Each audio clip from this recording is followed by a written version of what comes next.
মহাশিবরাত্রির পুণ্যতিথিতে দেবাদিদেব মহাদেবের আরাধনায় মেতে উঠল নন্দীগ্রাম।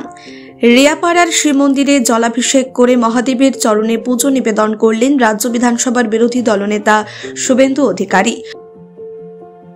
সকলের সার্বিক মঙ্গল কামনায় তিনি মহাদেবের আশীর্বাদ প্রার্থনা করেন। ভক্তিময় পরিবেশে ভোলানাথের মন্দিরে ধূপদীপ আরতির মধ্যে দিয়ে বিশেষ পূজার আয়োজন করা হয়। পুজো শেষে শুভেন্দু অধিকারী ভক্তদের মধ্যে প্রসাদ বিতরণ করেন। এদিন শিবমন্দির চত্বর ভক্তদের উচ্ছ্বাসে ভরে ওঠে। শিবরাত্রি উপলক্ষে নন্দীগ্রামের বিভিন্ন শিব মন্দিরে দিনভর বিশেষ পূজার আয়োজন করা হয়েছে।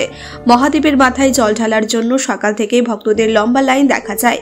শুভেন্দু অধিকারী বলেন, মহাদেব আমাদের সকলের রক্ষা করুন, মঙ্গল করুন। শিবরাত্রি শুধু ধর্মীয় নয়, সামাজিক সৌহার্দ্যেরও প্রতীক। শিবরাত্রি উপলক্ষে নন্দীগ্রাম জুড়ে সাজসজ্জা ও নিরাপত্তার বিশেষ ব্যবস্থা করা হয়েছে। Bureau report, Bangla digital TV. কি বলবেন গোটা পৃথিবী জুড়ে কি বার্তা দেবেন? হিন্দুরা পৃথিবী ব্যাপী থাকে। কি বার্তা দেবেন আজকের দিনে? আজকের দিনে দাঁড়িয়ে কি বার্তা দেবেন? দেখুন, এবছর শিবরাত্রি এমন সময় হচ্ছে যখন মহাকুম্ভে 60 কোটির বেশি মানুষ স্নান করেছে।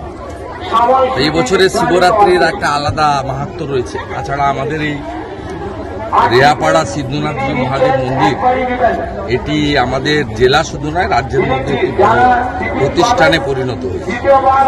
এখানে বিরাট মন্দির আছে, নিষ্ঠার সঙ্গে পূজা আর্চা হয়। হাজার হাজার মানুষ আসবে 15 দিন ব্যাপী।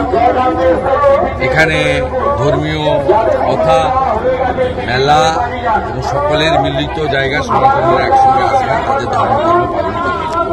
আমি শুধু বিধায়ক নই, মন্দির কমিটির সভাপতির বিধায় প্রত্যেক বছর এখানে চেষ্টা করি শিবলিঙ্গে জল দিয়ে, ফুল দিয়ে প্রণাম করে আমার যে ধর্মীয় রীতিনীতি অনুযায়ী সেটা আমি করে এখানে যারা জলযাত্রী আছেন তাদেরকে ফল এবং জল বিতরণ করে এখানে এখানে যে পরমান্ন গ্রহণ করে আমি প্রস্থান করছি। দাদা, 144 বছর পর মহাকুম্ভ হচ্ছে, তার তথ্য নিয়ে এবার প্রশ্ন তুললেন মুখ্যমন্ত্রী মমতা বন্দ্যোপাধ্যায়। বলছেন যে আমি একটু অজ্ঞ আছি, এই ব্যাপারে যদি কেউ বিশিষ্ট মানুষ থাকেন তাদের অনুরোধ করছি বিষয়টা নিয়ে একটু গবেষণা করে সঠিক তথ্য জানাবেন। ওনার ধারে পাশে রাধারমন দাস বলে একজনকে দেখি, যার আগের নাম ছিল রাহুল যাদব। তার সঙ্গে পরামর্শ করলে তিনি আশা করি ইসকনের ক্যাম্প এখনো আছে, আজ অব্দি আছে। সমস্ত তথ্য বই দিয়ে, বই পড়ার যদি সময় না থাকে তা তিনি বুঝিয়ে দিতে পারবেন।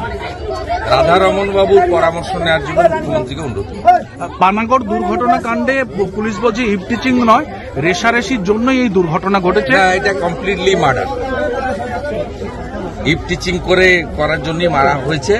বাংলায় মহিলাদের উপর যা ঘটছে, বোনেদের উপর যে ঘটছে, এটা টলারেবল নয়। মা যা বলেছে তাকে আমি সমর্থন করি।